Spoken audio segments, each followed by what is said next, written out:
The Governor of Bank of Ghana, Dr. Ernest Addison, distinguished panelists, ladies and gentlemen, I'm pleased to be part of this morning's discussion. And let me thank the organizers for inviting me. Mr. Dani said we should be frank and honest with our submission. So that's exactly what we're going to do this morning.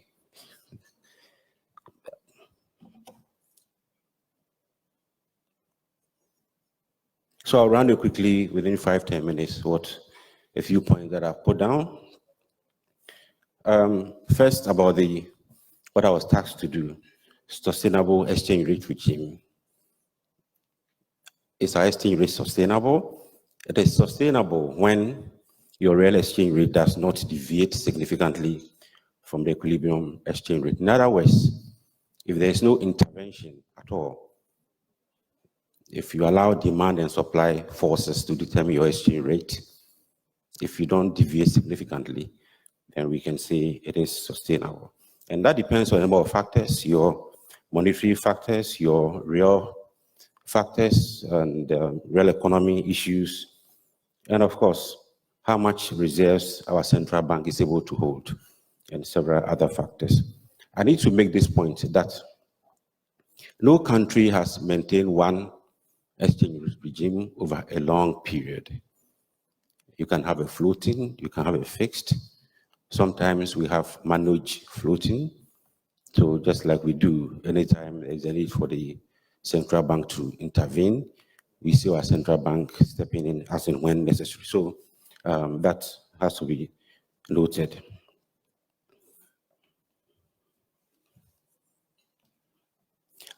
How well have we done?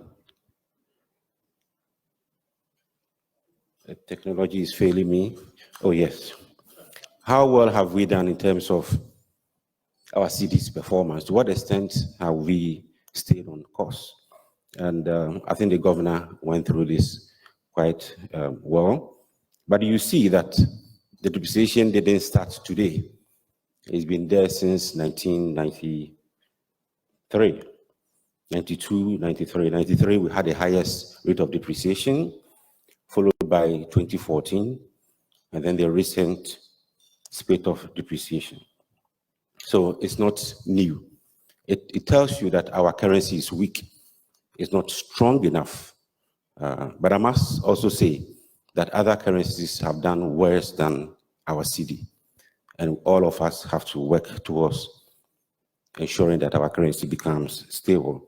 So this graph shows the recent spate of depreciation that we experience. And I think the governor explained this quite well, so I wouldn't waste much time on that.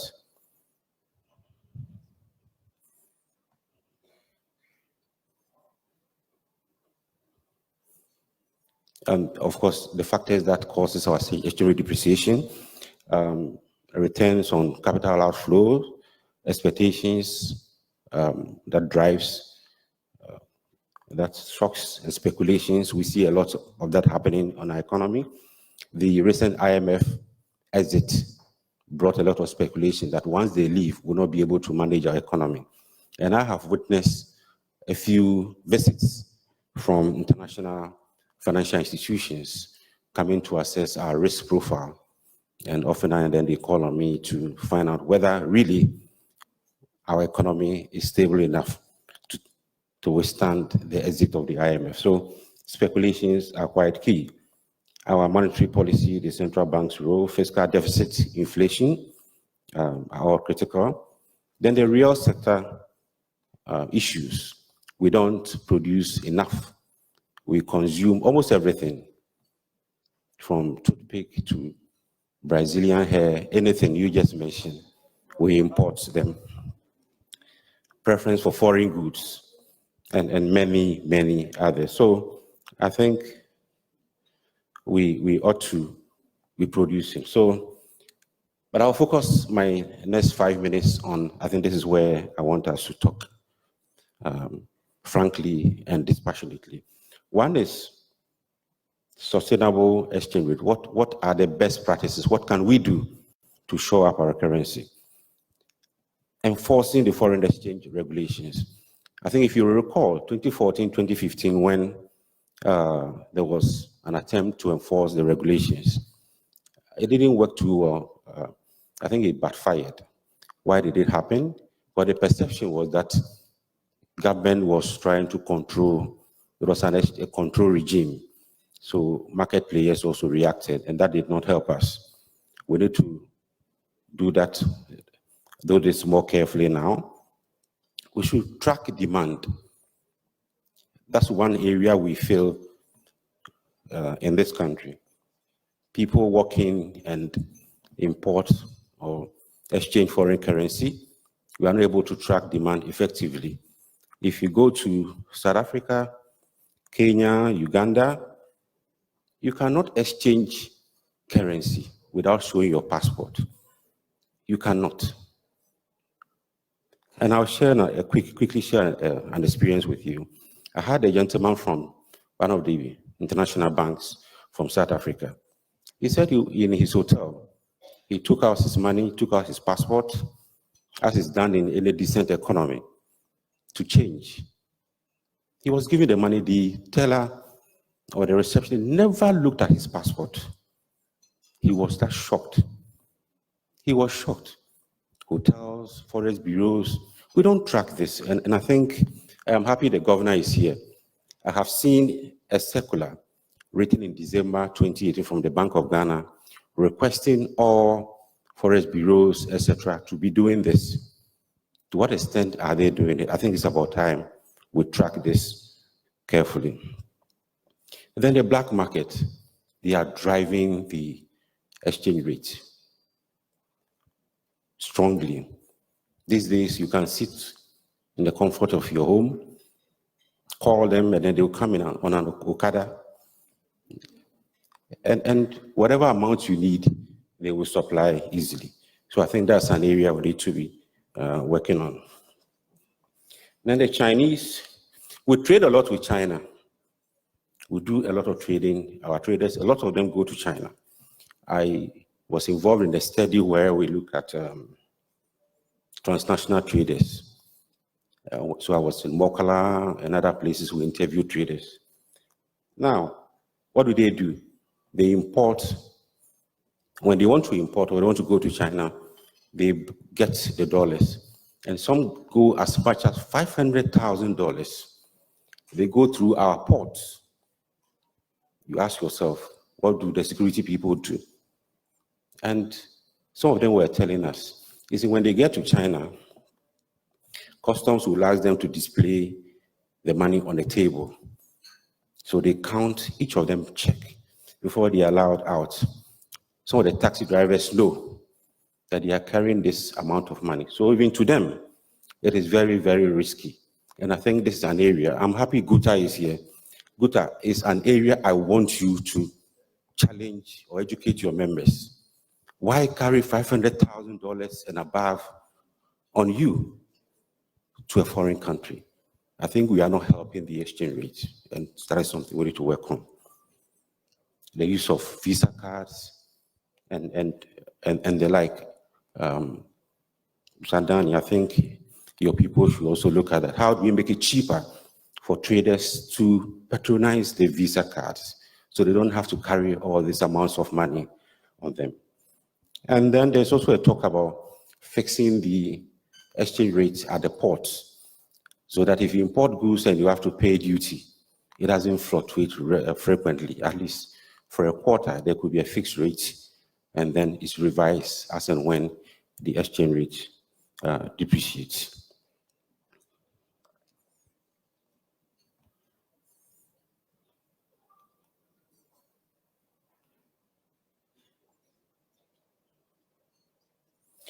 Okay, so those are some of the short-term measures. Then the long-term, there are quite a few things we can do. One is growing the export base.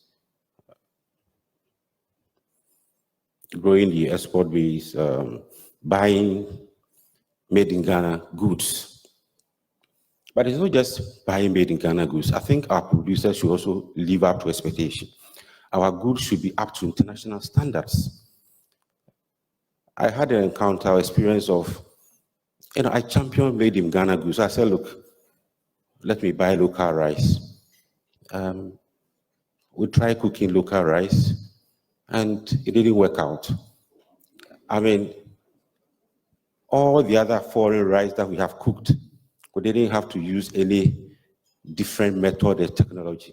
It's the same water and rice cooker and whatever. So I think we should make our things more friendly, user-friendly, meet international standards. We don't have to have separate standards for our goods and another standard for the ones we import.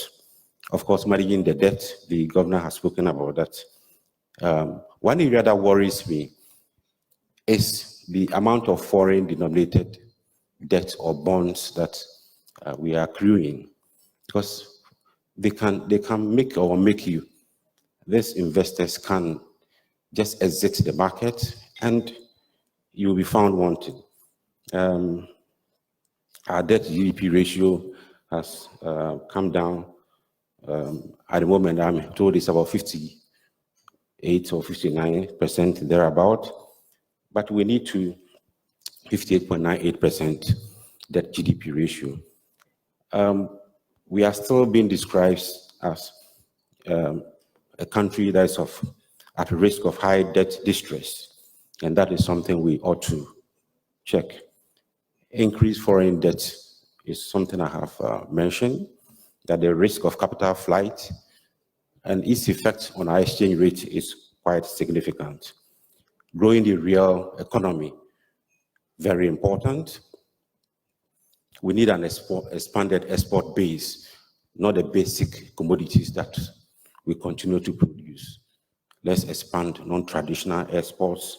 And even the oil revenue, luckily we have oil revenue. We need to channel some of these funds into the real sector. See, Nigeria had this problem. They didn't diversify.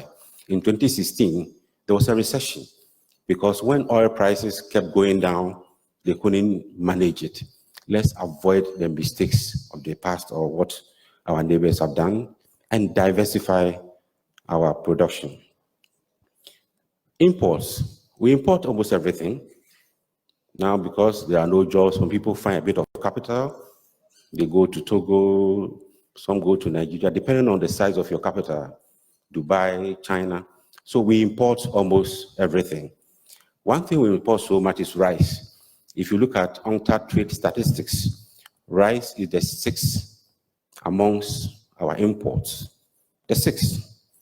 The first, automobile for transport, automobile for goods, and then as you come down, it's rice. If we are able to produce more rice, can you imagine the amount of foreign exchange we'll save for this country? That would be a lot. Our Planting for Food and Jobs program will address this challenge. And I always keep saying that we have a brilliant industrial strategy, the 10-point industrialization strategy. If we're able to implement 60 to 70% of what is said in there, Ghana will be a better place for you and I to live in. So let us reduce our import demand and by producing more. Supply shocks and inflation. Then the fiscal, I think the governor touched on the fiscal situation. We always running budget deficits, and that does not help us. We borrow to finance some of this. It is good to borrow, but you don't borrow to consume. You invest so that you yield returns to finance the debt. So in conclusion, distinguished guests, I think the macro fundamentals, they are key. Let us work on them. Real GDP growth, fiscal deficit, inflation, and then of course the debt issue. And then the short-term spikes in the slippages that we have in our budget, we need to address this. Medium-term, long-term strategies, growing our real sector, managing imports, and of course productivity. Our productivity level is so low. We hire people, we employ them, but with very low productivity. And I think that is one of the challenges most employers face. Our productivity is just too low. unless you are there to supervise, we get very little out of the people we employ. Enforcing exchange rate regulations, Mr. Governor, I think that's one area I would be very excited if we are able to enforce this effectively. The black market operators, are we going to regulate them? Maybe we can register them, give them numbers, license, tax, and then make sure we know how much they take in or out of our country.